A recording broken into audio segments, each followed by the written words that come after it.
برج العذراء، وانا باجي هنا ببشركم بالخير وبالخير الكتير كمان. هتكلم معاكم عن فترة يحدث فيها تصفية للأجواء، يحدث فيها انفراجة مالية أيضا، وبدايات طريق جديد في أسلوبك وتعاملاتك، وتتبدل أنت شخصيا إلى الأفضل. هينتابك الهدوء وستكون أكثر قدرة على الاختيار الصحيح. أيضا يحدث منك قرارات صعبة وغربلة لبعض الشخصيات المقربة. هتكلم معاكم بالتفصيل عن تلك المرحلة، لكن تنويه كده، الناس اللي بتتابعنا عن طريق الفيديوهات المقترحة واللي داخل على القناة جديد، في زر الاشتراك دوست عليه وفعل الجرس، بقيت مشترك معانا في القناة. الامر اسهل حاجة والله في اليوتيوب، يعني انت تشترك بس، اشتراك وتفعيل الجرس علشان يوصلك مني كل جديد. انت لو حابب تشوفنا تاني، اللي عايز قراءة خاصة، القراءة الخاصة ده نعمة ربنا يعني وهب بيها الحياة، بس طبعا مش اي حد بيعرف يعملها. القراءة الخاصة بكشف لك كل شيء في حياتك بأمر الله، بعرفك طريقك ودنيتك علشان تبقى الأمور أسهل وتتساهل. بعرفك نوايا الناس حواليك، بلاوي زرقاء ممكن تكون لا تعلم عنها شيئا. النوايا أصعب حاجة، أصعب علم في الحياة. بعرفك طريقة خلال السنوات القادمة، الاختيارات الصحيحة، السفر، المال، العمل، كل شيء بأمر الله.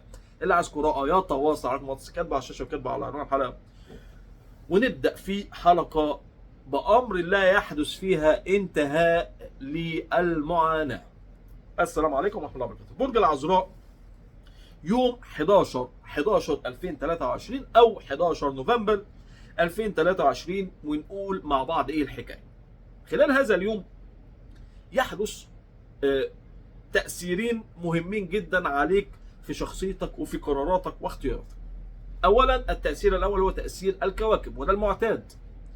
ثاني تأثير هو تأثير طاقة الرقم الذي يحدث مرة واحدة في العام، هو 11/11، يوم 11 شهر 11.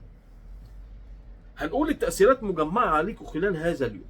اولا هنتكلم عن تأثيرات الكواكب خلال هذا اليوم. ايضا الى جانب طاقة اليوم يحدث تمركز رائع جدا لعطارد في بيتك الرابع في برج قوس، وهذا التحرك المنتظر بيعدل الأجواء كثيرا.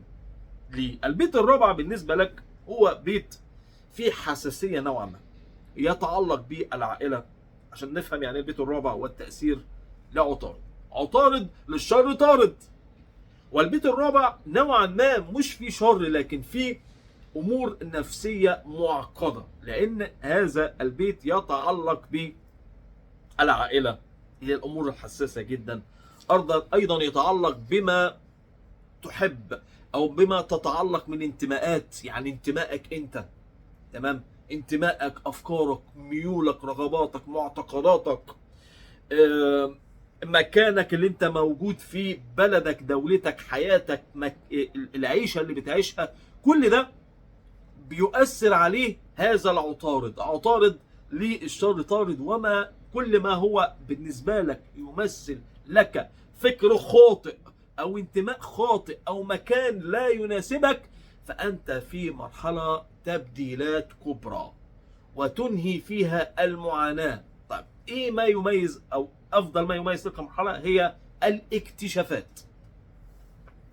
هتكتشف الاكتشافات لحاجات ممكن كانت قدام عينيك ومش شايفها، هتبدأ تشوفها. ناس حواليك ما كنت شايفهم على حقيقتهم، من الدائرة المقربة المعقربة. فكرك، اسلوبك، تبدأ في يعني الامور كانت غائمة كده، كان في غيوم حواليك مش شايف ما وراء تلك الغيوم، كان في ساتر امام شخصيات هتقول عليهم يا ساتر. يعني هذا الساتر اللي على الناس اللي بتقول عليهم يا ساتر هينزاح. عشان كده عطارد يأتي في هذا البيت حتى تكون مرتاح وتشوف كل شيء على طبيعته، طبيعة الناس، مواقفهم، شكلهم، ستايلهم، فكرهم، اتجاهاتهم، وهذا يجعلك تخرج ما بداخلك من حقيقتك أنت في مواجهة هؤلاء الناس. طب إيه اللي هيحصل؟ هتغربل، تضع حدود وقيود، هيبقى في تنازل عن بعض الشخصيات اللي مسببه لك مهازل، ويحدث انتهاء للمعاناة. عطارد للشر طارد، سواء كان هذا الشر يتمثل في علاقات، لأنه عندكم في بيت الرابع وهو بيت المقربين، فعشان كده انتهاء فترة العلاقة مع المقربين المعقربين. القمر، وده التأثير الثاني قبل ما ننتقل إلى تأثير الرقم اللي هو 11. القمر متواجد في هذا اليوم في بيتك الثاني، ثم ينتقل إلى بيتك الثالث. إذا معكم بأمر الله انفراجة مالية، سعادة في الانفراجة المالية، أو هنقول في سداد ديون، في عند البعض منكم نجاح في قضية ما تتعلق بالمال، عمل جديد، في قبول في فترة من الفترات التي يحدث فيها انفراجة لكم بالنسبة للمال. بنهاية اليوم يبدأ تحرك القمر إلى بيتك الثالث، وتحدث أيضا انفراجة في العلاقات، ومرحلة فيها تواصل جيد ومصالحات. يعني نهاية هذا اليوم في فكرة التصالح مع بعض الشخصيات من الإخوة من الدائرة المقربة، فترة حلوة جدا. طيب تأثير الرقم بعد كل ده يأتي تأثير الرقم 11 أو تكرار رقم 1 4 مرات في كتاب التاريخ هذا اليوم.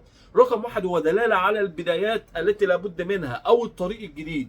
لما بيكون مكرر 4 مرات في هذا التاريخ، هنقول التاريخ اللي مش بيتكرر كتير إلا مرة كل سنة، فهي مرحلة أو هو موعد البدايات التي لابد منها، ويبقى طريق بدون رجوع. طيب الطريق اللي بدون رجوع ده هيبدأ بالنسبة لك في ايه؟ بالنسبة للأمور المالية، وبالنسبة لعلاقاتك مع العائلة.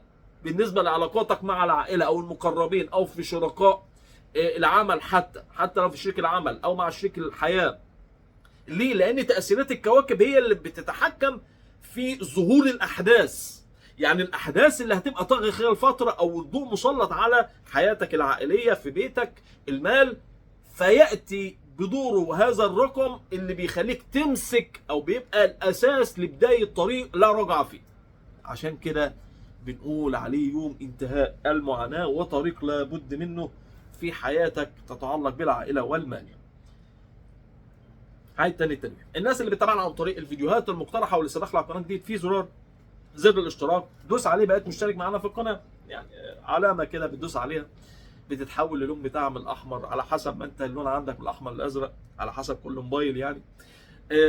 دوست عليه، بقيت مشترك معانا في القناة. اللي عايز قراءة خاصة، بعمل قراءة مكالمة مباشرة ساعة 2-3، بكشف لك كل شيء في حياتك، وبعرفك طريقة خلال السنوات القادمة، السنوات الأكثر حظا أقل حظا، كل شيء. اللي عايز قراءة يتواصل على رقم واتس كاتبه على الشاشة وكاتبه على عنوان الحلقة. برج العذراء إن شاء الله مرحلة تبدأ فيها انتهاء المعاناة والعناء الذي طال الكثيرين في حياته. يا رب كده حبايبي برج العذراء، جمال أبراج تكون بأمن وأمان. السلام عليكم.